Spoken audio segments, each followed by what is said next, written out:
Hello everyone, कैसे हैं आप सभी। तो आज फिर से मैं इकोनॉमिक्स की क्लास एक लेके आई हूँ आप सभी के लिए। वही मेरा सेम है टॉपिक, ड्रामेटाइजेशन टेक्निक, और उसी को आज हम कंटिन्यू करेंगे। लास्ट पिक्चर में हमने जाना था कि ड्रामेटाइजेशन का माने क्या होता है, उसका मीनिंग क्या है। ड्रामा मीन्स टू एक्ट और to do. It is a technique of teaching which involves non-verbal communication and is centered on activities that will arouse the interest of the learners. The dramatization technique method refers to a collection of teaching tools that include traditional drama techniques such as improvisation, storytelling, role-playing and games. उसकी importance जानी थी, अर्थशास्त्र में उसकी क्या महत्व है। The dramatization plays a significant role in teaching concepts of economics and to provide creative opportunities. Here, a lot of emphasis is placed on engaging students through interactive activities. This method of teaching is better than question-answer technique as the students can participate and contribute their ideas. Teachers can use it to help students gain deeper insights into lesson, build concepts, or a means to test students' understanding.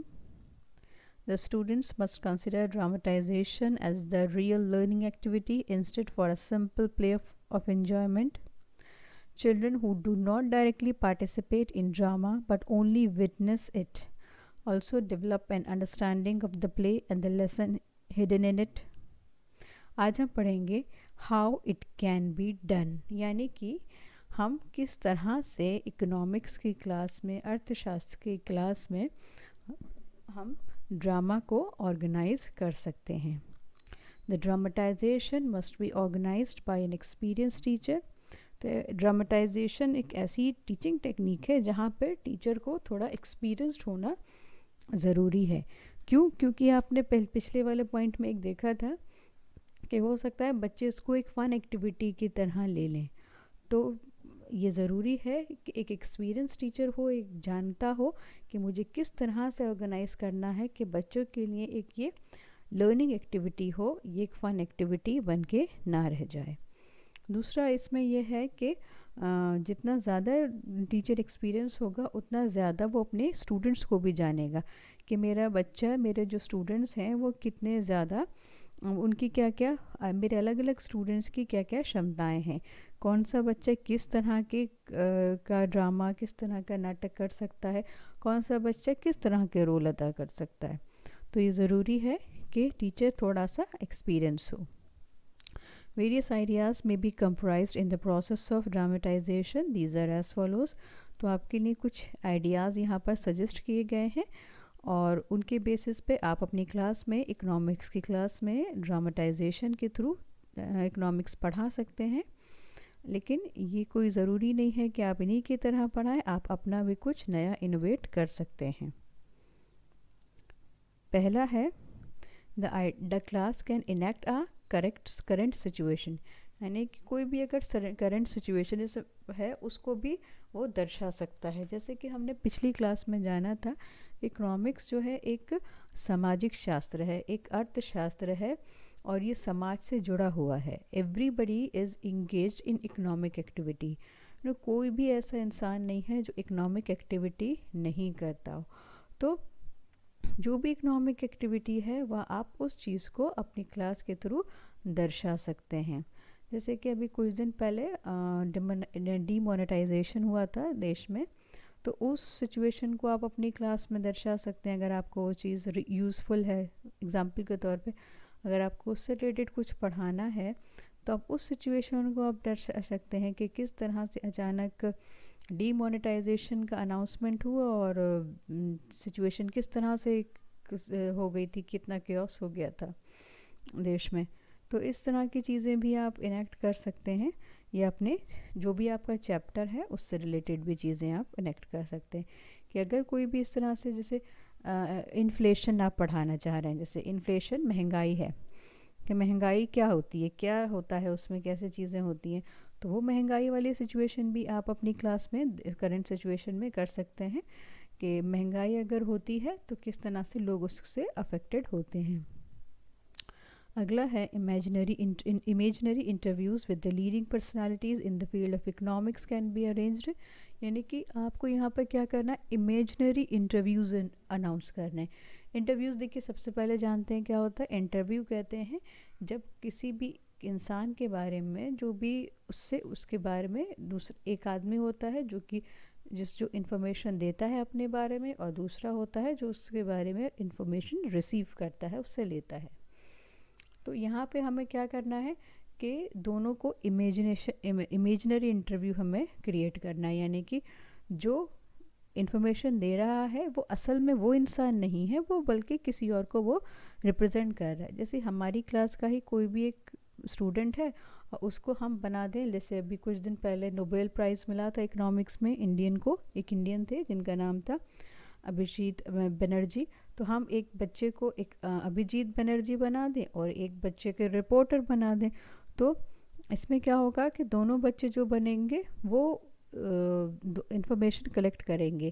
जैसे जो अभिजीत बनर्जी बनेगा वो जानेगा कि भाई अभिजीत बनर्जी को Nobel prize क्यों मिला है, क्या उनका कंट्रीब्यूशन है इकोनॉमिक्स में, वो इस तरह की चीज़ें वो तैयार करके आएगा। और फिर हमारा जो दूसरा है रिपोर्टर, वो अपने क्वेश्चन स्टडी करके लाएगा।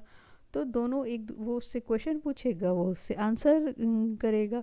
तो इस तरह से जो है इस तरह से वो क्या कहते हैं, वो इंटरव्यू उसमें होगा और इन्फॉर्मेशन उनके बारे में मिलेगी। बाकी बच्चे जितने भी बैठे हैं उनको वो सब इन्फॉर्मेशन पता चलेगी।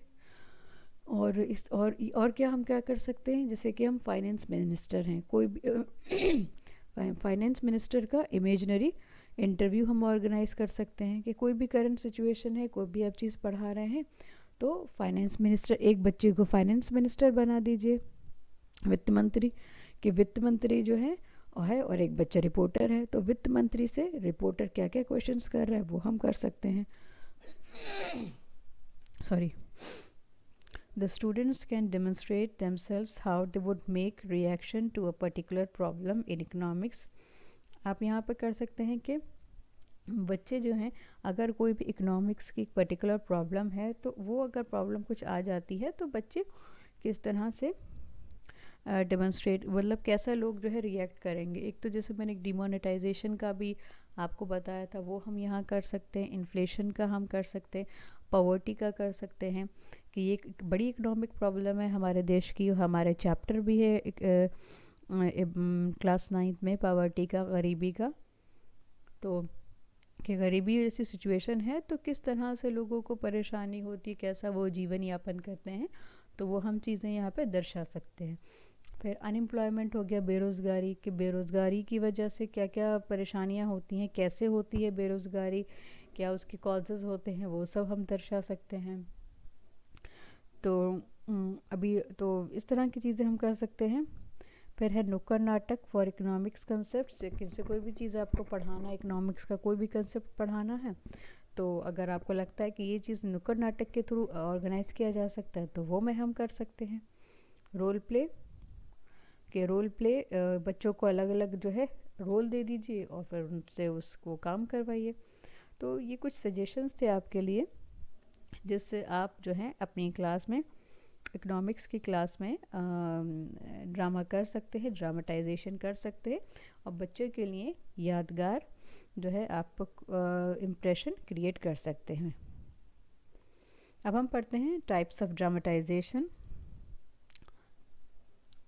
पहला है यहाँ कि ड्रामेटाइजेशन जो है दो तरीके के होते हैं। पहला जानते हैं एक्सटेम्पोर।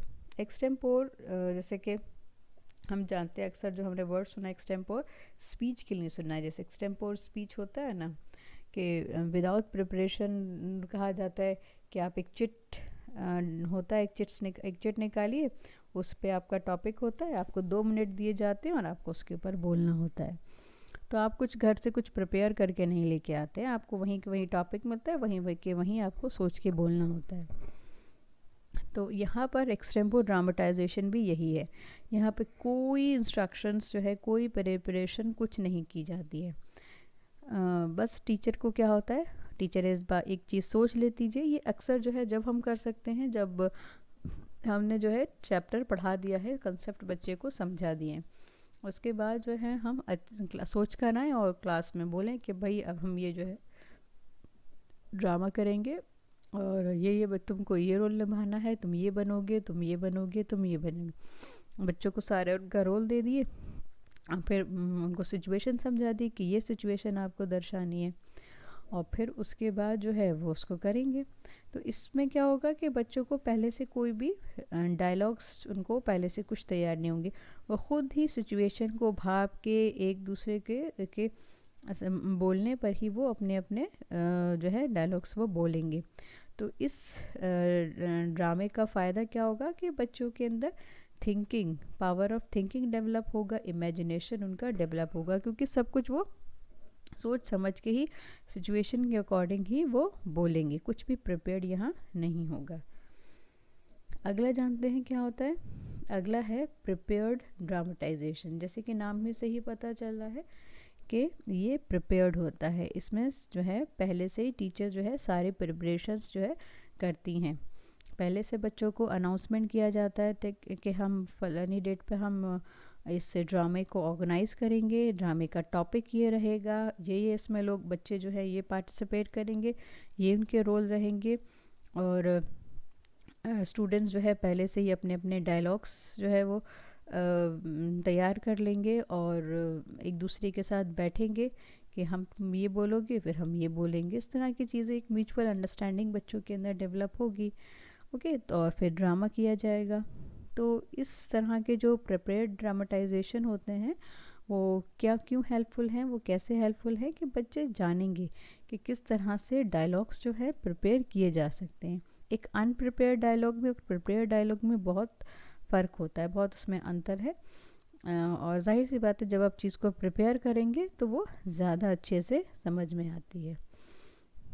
तो ये था आज का आपका 2 तरह के ड्रामेटाइजेशन। अगली क्लास में हम इसके मेरिट्स और डीमेरिट्स को करके इस टेक्निक को हम कंक्लूड कर देंगे। Thank you so much.